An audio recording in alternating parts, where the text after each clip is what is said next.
bookstore, and make a punch a hole, and then put them together with the ring.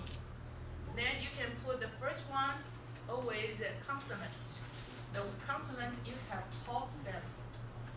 In the middle is the short vowel. So if you have taught A, B, C, D, E, F, G, then it's good enough. Only these letters are good enough to make a book. And then because you have the rings, you can always add new cards onto the book. Then the next one is also the consonant. So when you want them to practice spelling, you just show them, even though the word doesn't mean anything, they are practicing how to use the phonics rule to spell, so they can read them. Cat. They practice the spelling. And it's very simple to make as well. You prepare the empty card, write a letter, using different colors, red for the vowel, and put the rings together. Then students, if you want to develop it into a whole semester program, then you can have, if the class size is smaller, 4, 5, 6, every student can have one. If the class size is bigger, every group can have one. Then they can practice the spelling.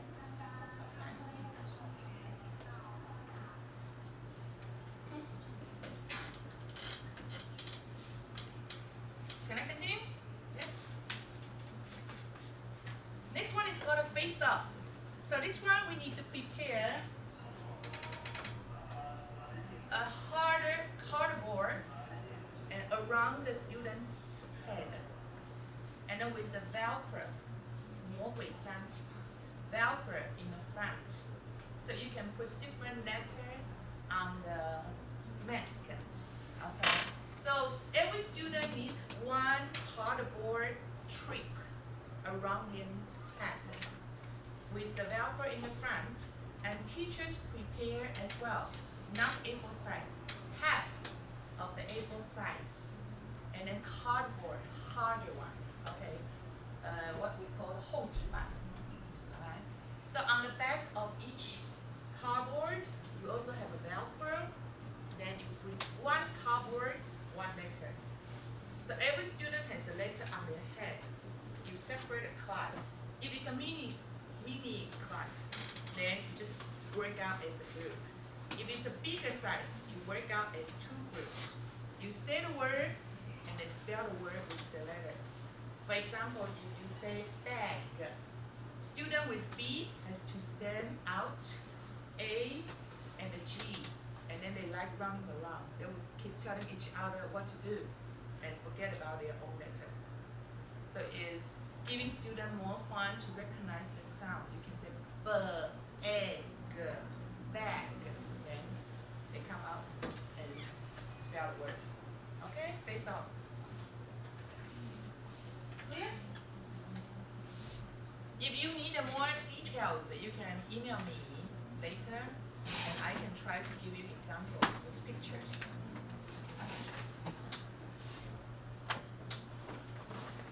Alright, next one. It's called fish the sound. So as well, we need a lot of cardboards. Okay, for each one this time, you don't have the Velcro. You have the magnets on the back. So you prepare a fishing rod on your own. And then you want the sound, the fish the sound. So you are just giving them varieties to identify the sound.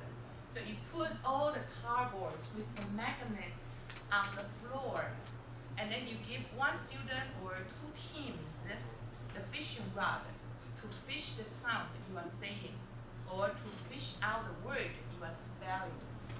They enjoy this kind of activities. Do we get the allowance to buy all this stuff? It's not expensive. I don't think it's a problem. Money, budgets for materials. Yes, no problem. Because for cardboards, it's not a lot of money. I don't think it's a problem. Each English village has their own budgets, and Dover is the richest. The coordinators are not here. Okay. I've heard because Wednesday someone asked me about the software problem. You you want to have an English version of the PowerPoint, right? Dongren already has the English version. Okay, very rich. Is it true? You already have the English version? Yes. Yeah, the other two villages probably don't. Not yet. Not yet. Okay. Okay? So far so good? Then we're going to the next one. It's the pyramid. So if you want to do the pyramid practice, you can go online to search for the information. I'll give an example about the S sound, short S sound. So it was called den in a den, men in a den, 10 men in a den, 10 men in a den, then 10 men in a den. So this kind of practice gives students more chances to recognize how phonics is used in a sentence. And they can start up from the backward. So each word, one more word for each line, and then they will be able to complete a whole sentence. Okay, this is a pyramid practice. Okay, then I'm going to continue with the next one for topic patterns. So you can see some characters here. Donald Duck, Monica Jones, SpongeBob. Why do we need these characters? I'm sure students are very familiar with these characters. Why? First, we want to, when we practice sentence pattern, usually it's a Q&A practice. We want them to feel like they are celebrities. So you can download the picture and print it out on the A4 size paper and laminate them. Okay? Then you can have the students pick out the role they are going to play as in a dialogue. And of course, if teachers believe you are able enough, you are good enough to imitate the sound, no problem. But if you don't feel comfortable or confident enough, use the YouTube. Play a sentence the character has said on the YouTube. And the focus on, should it be the duck sound, or the nasal sound, or SpongeBob is always happy sound, and make them feel the characteristic of each different kind of character. And then they use the sound to say the question or the answer. They like it a lot because you might bring them surprise. Each time try to introduce only 2 characters, and they add more and more. They will be waiting. Maybe you can also add local celebrities. If you stay here for longer time, find out who is popular now. Okay. Next one is called move the dice. For the die, there are 6 sides. So for each side, you glue one kind of mood. Happy, sad, angry, excited, different kind of mood. Before students practice the target sentence, you told them to roll the die.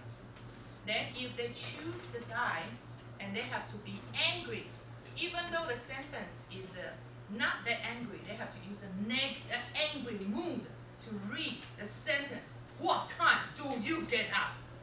Okay, like that. And they enjoy the practice more instead of just reading the question and the answer after the teacher. This one is more challenging. If the students' levels are better, you can use the unscrambled sentences. For the question and answer, in total, if there are 10 words plus the punctuation, then you use 1 word on each paper. Then you told students to unscramble a complete sentence on the blackboard. You can just put a small piece of magnets on the back of the paper, A4 size. In Taiwan, it's a very convenient country. You go to the bookstore, you get everything you need. For magnets, you have different kinds of sizes. Size is good enough for the fishing game. Size is thick enough for the unscrambled sentences. Okay. So far so good? And then the monster face. face. This is a game specifically designed for the body parts. I have done this game with the students. Every time they all love it. In the beginning, you prepare an empty page for each student. And then the day when you are teaching the body parts, you say, today we are going to draw our body. Draw our body parts. So you tell students, now when teachers say draw a face, everyone draws a face. Okay. And they pass the paper to the student on their right. Then you tell them, let's draw a nose. Then they think they are drawing other people's face. They try to make it very funny. They are going to be very creative. And then you pass to the right and draw the next body parts. At the end, when you finish all the body parts, you tell them to write down their name on the picture. And then they are going to complain a lot because this is not me. Someone just did a very terrible nose for me like that. They will start to complain. And you post the picture on the back of the bulletin board before you come back the next week. This is a very good game for the body parts. Okay?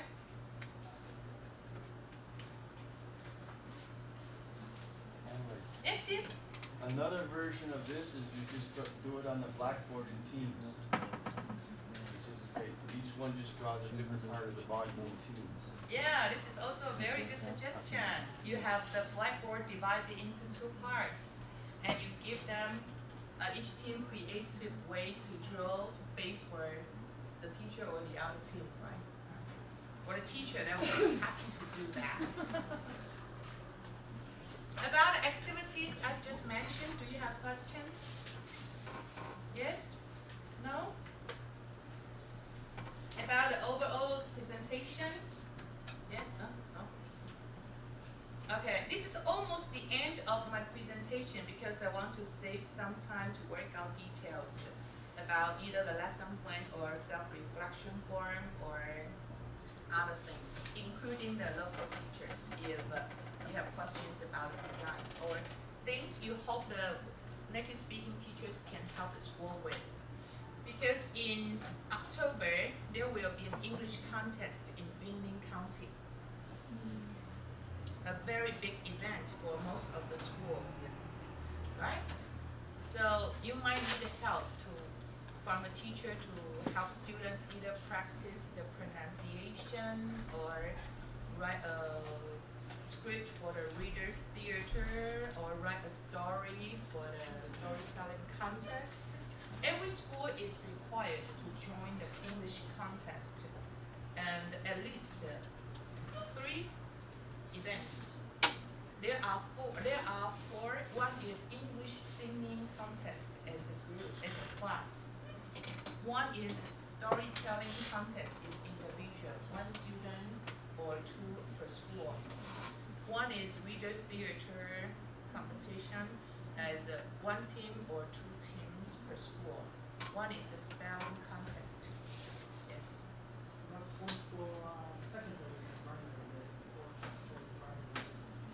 Primary and secondary as well.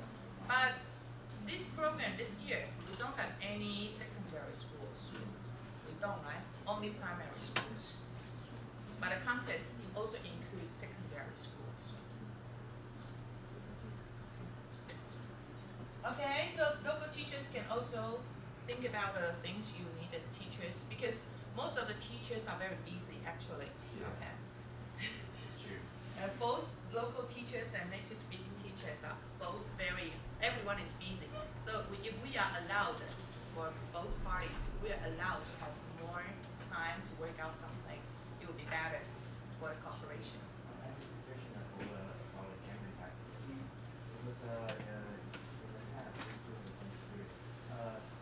The teacher will define the game in a great details, and it's a lovely game. But however, for those kids, because sometimes it means someone to translate for you, or it's something really new for those kids.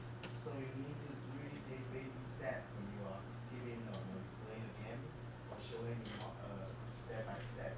On the kids, if they don't get attention or get idea, then you design a wonderful game. It's very good reminder because we have 4 main parts to go through each week. For each one, we need a drill or an activity. My suggestion is prepare only one big activity, big game for one of the parts. The other 3 parts just go slowly and easily. Okay. Don't make students fool you the first few weeks. If you always prepare very exciting lessons for the first few weeks, you are going to tire yourself out the whole semester. You want to save some surprises for them. That's why one complicated big game is enough each time. Okay? That sounds like most time we drink water, but do the other than drink alcohol. We have alcohol every day. Are you sure British do things this way? Most of the time they drink alcohol. On holidays, they might wake up and drink water. Okay. No questions? So I will end my presentation with a quote. Alright. Well, to me, a teacher affects eternity because he or she can never tell where his or her influence stops. Okay, this is based on my own experience. The reason why I loved English this much was because the first 2 teachers I've ever had were great, excellent. Okay, I also love my math teachers as well, but teaching math is much more boring. Okay, this quote is from Henry Brooks Adams. Okay, so now this is the end of my presentation, but we are staying here, not lunchtime yet, for discussion. Okay.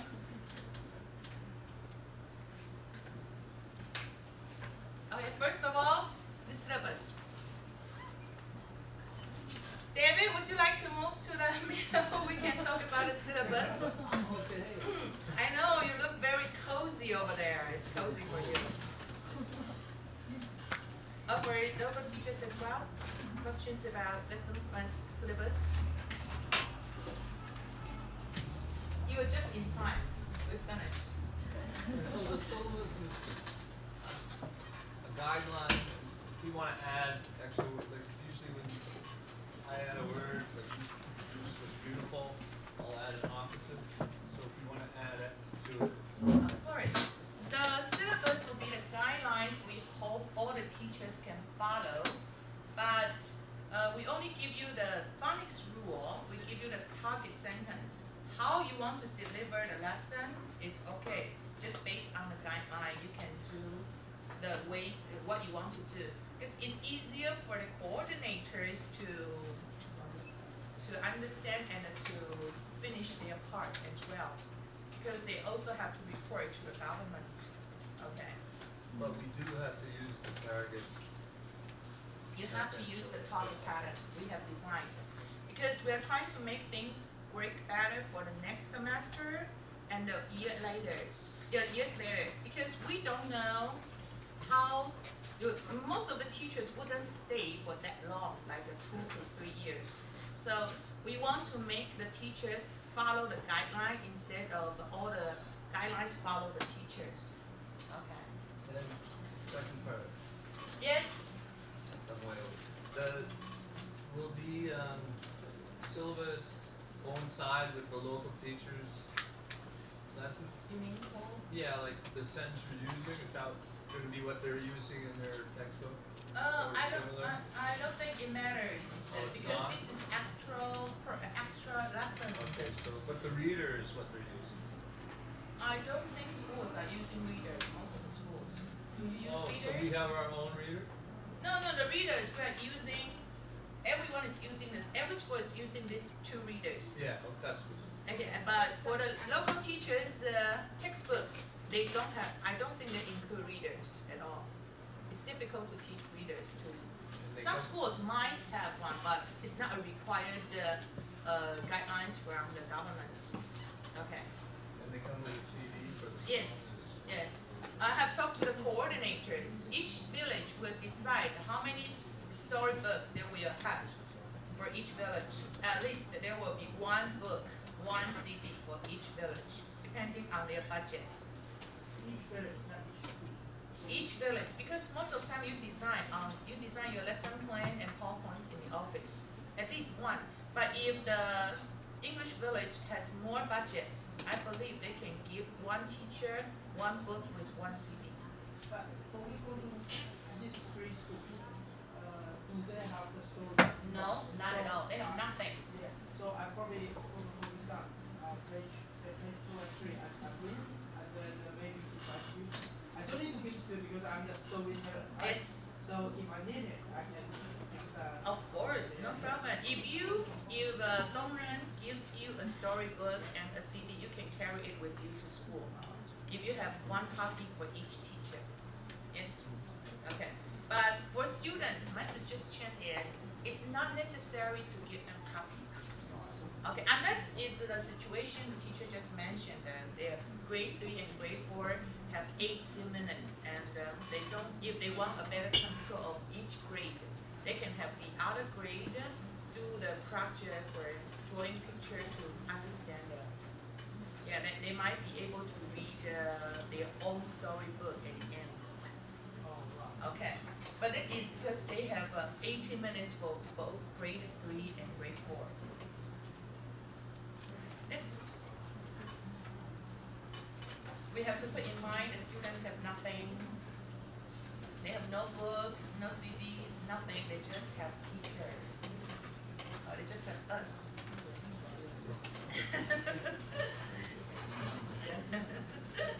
Okay, yes? I've been in some schools where the students don't even have notebooks, so could we ask the home schools to make sure that students have a notebook? You want them to Some of them say we write? can't afford a notebook. You want them to write things down on a notebook? Don't you think they, or should we just come with paper? They're gonna have to write at some point, I think. Not for this program, I don't think so. For the local teachers, they already have their own textbooks, which comes with activity book. So I believe the writing part will be done mostly in the local teachers section. We don't need to make them write, because writing is difficult to control. It might take up too much time. And if you only have 40 minutes to conduct the 4 sections, I don't think it's possible. So just have like handouts.